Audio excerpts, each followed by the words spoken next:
Hey, everybody, this is Pastor Sean, back to Abba Ministries teaching series, Noah Part 2. Let's get into it. The topic of this particular teaching is what are you doing with your family? We talked about in Part 1 that we have been called to endure, and we know that the definition of endure simply means to suffer something painful or difficult patiently. The second definition is to remain in existence, to last.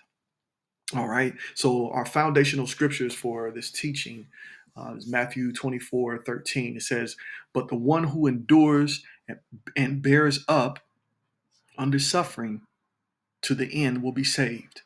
James, the first chapter and 12th verse says, "Blessed is the man who endures temptation, for when he has been approved, he will receive the crown of life, which Adonai has promised to those who love him."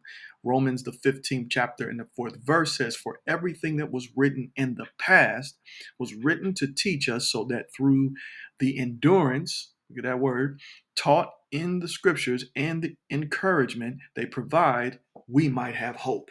So, beloved, let's prove Romans 15th chapter, um, verse 4 to be true by seeing what the Messiah said in Matthew, the 24th chapter and the 37th verse. It says, "As it was written in the days of Noah, so it shall be at the coming of the Son of Man." Excuse me there. Had to take a breath. So, with that being said, beloved, we need to study the days of Noah for understanding. And that is the reason why Abba gave me this teaching series entitled Noah. All right. So, just a short testimony about my journey um, in researching and finding truths out about Noah. While studying and praying, the Father, uh, just as he promised he would in Jeremiah 33, verse 3, says, "Ask me, and I will tell you remarkable secrets you do not know about things to come." And he did just that. He instructed me to read the book of Jasher. And so I kind of responded like, you know, um, you know, uh, I can't teach on this because this is not in the Bible. So he kind of, led me to research and find out if that statement I made to him was true. And after researching, I found that Jasher is mentioned, the book of Jasher is mentioned in Joshua, the 10th chapter and the 13th verse, as well as 2 Samuel, the first chapter and the 18th verse. On your own time, you can research that and find that to be true for yourself. All right. And but for this particular teaching series, we are going to be in the book of Jasher. So, the book of Jasher, chapter number 5, we're going to go through verses 14 through 18, and I'll read it in your hearing. It says, "And Yahuwah said unto Noah, Take unto thee a wife, and beget children, for I have seen thee righteous before me in this generation." Verse 15, "And thou shalt raise up seed, and thy children with thee, in the midst of the earth. And Noah went and took a wife, and he chose Naamah, the daughter of Enoch, and she was 580 years old. And Noah was 98 years old when he took Naamah for a wife. And Naamah conceived and bore, or I should say, conceived and bare a son, and he called his name Japheth, saying, Yah has enlarged me in the earth. And she conceived again and bare a son, and he called his name Shem, saying, Yah has made me a remnant to raise up seed in the midst of the earth. Verse 18, "And Noah was 502 years old when Naamah bare Shem, and the boys grew up and went in the ways of Yahuwah in all that Methuselah, who was Noah's grandfather, and Noah, their father, taught them." All right. So let's I want to point out um, just one thing. Now, all of Noah's sons are listed in Jasher chapter 7. But I believe this was no coincidence that Ham, Noah's son, wasn't listed in this chapter. There is a prophecy about Japheth and Shem that is still yet being carried out today. That prophecy can be found in Genesis 9:27. There's also prophecy about Ham as well. I'll encourage you to read up on that and research that for yourself. However, Abba wants me to focus on family. The question he dropped in my spirit, or questions he dropped in my spirit, is this: what are you doing with your family? Who's raising your family? And how are you raising your family? Okay? What about your family?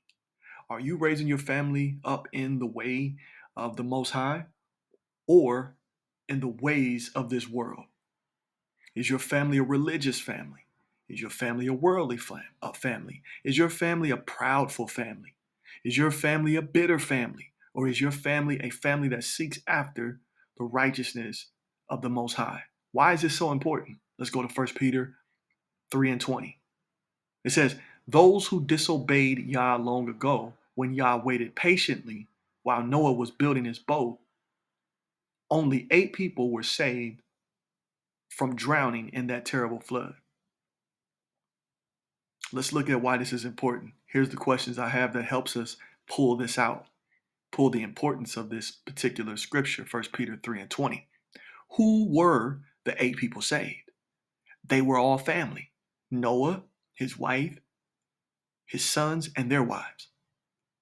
You see, while culture is concerned with individual pursuits, the Most High puts family first. And so should we, if we want to be pleasing to the Most High Yah. All right? So, points of emphasis. We must concern ourselves with what's in front of us and not what's on the outside of us, beloved. It's easy to be concerned with the things that are going on TV, social media, in various places, but those things are nothing but agents of distraction to cloud your mind, to cause you to miss dealing with the people inside your home, or miss dealing with and raising the children that you have been blessed to birth in this world, whether they're in your home full time or part time, etc., so forth. Okay, we must do exactly what Yah instructs us to do. He instructs us, as if you're a parent, to train up your children in the way that they should go. And the way that they should go is in the way that they came from, which is the way of the Most High Yah, Abba Father, our Father which art in heaven. Train them up in the ways of the Father. All right? That is our clarion call as parents. And then even as spouses, right? If you have a spouse, it is your bounding duty. You all are agents of righteousness, ambassadors of the Messiah. And it is our bounding duty to pray together. If you have a spouse, pray together, go over scripture together, work on one. The Father will put things in your pathway and deal with some of your character flaws. Some of these things will come out and you'll have to deal with them. You may have to deal with them and the character flaws in your children. The character flaws in your children may pull out character flaws in you, but this is the inner work of salvation that has been prescribed to a family. Okay? With that being stated, the prophet Eli died because he didn't raise the sons in his home. However, he did teach a spiritual son, but it wasn't his son. Okay? His spiritual son, or mentee, right, would be Samuel. So he trained Samuel and was there for Samuel to help Samuel be able to hear from the Most High and respond to the Most High. But he allowed his sons to run rampant in the assembly, the gathering of the father's house, sleeping around with the women in the house and dealing treacherously with the money. He did not deal with his sons, but he spent a lot of time dealing with the mentorship of Samuel. And what ended up happening was he mentored Samuel in the way of the Most High, and the Most High sent a message to his mentee to tell the mentor, Eli, when your sons die, you will die because you did not deal with your sons. We have to be careful that we're not everyone else's mother and father, parent, spouse. Okay. We're there for everyone else, but not the ones in our home. Okay. The cost of being putting family first and putting your marriage first is high. The pay is low, but the reward for being obedient to the Most High is out of this world. Beloved, this isn't about influence. When you begin to concern yourself with the things that the Most High instructs you to be concerned with, when He instructs us, I want to let you know that your influence, it may dwindle. The attention that you probably used to have when you focus on the narrow path, the narrow road that the Most High sets every believer on, everyone that is sanctified, that means set apart, you are set on a different path than the broad path where everyone is on. This is narrow to be concerned with your household, to be concerned with your marriage, to be concerned with the things of the Most High. Yes, He has things for you to do, just like He had something for Noah to do. But I'm pulling on this particular truth because this is not something that is highlighted. See, what happens is we have congregations and churches and events that make it comfortable for family to exist inside of the church construct.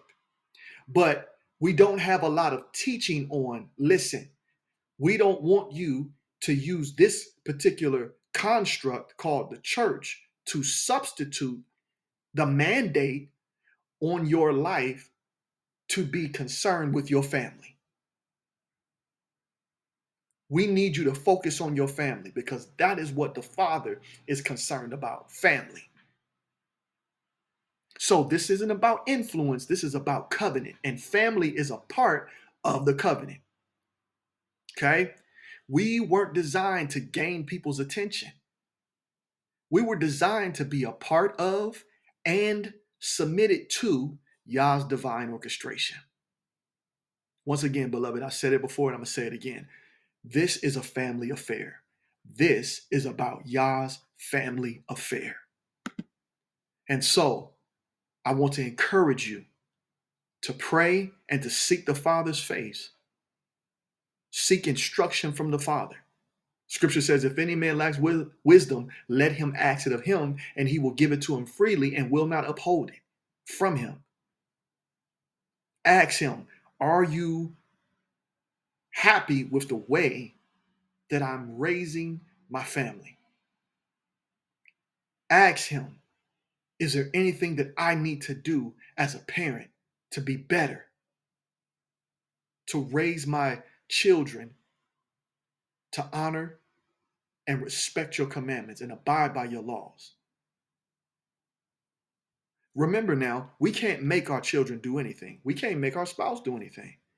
That is not the purpose of this message. The purpose of this message is to be concerned with our bounding duty from the Father, to please the Father's heart.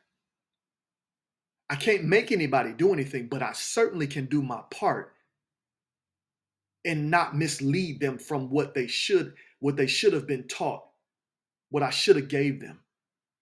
Let us be careful not to give them a world that's passing, but give them a truth that is never ending, that's everlasting, and that is eternal. And that is our job, and that is our duty.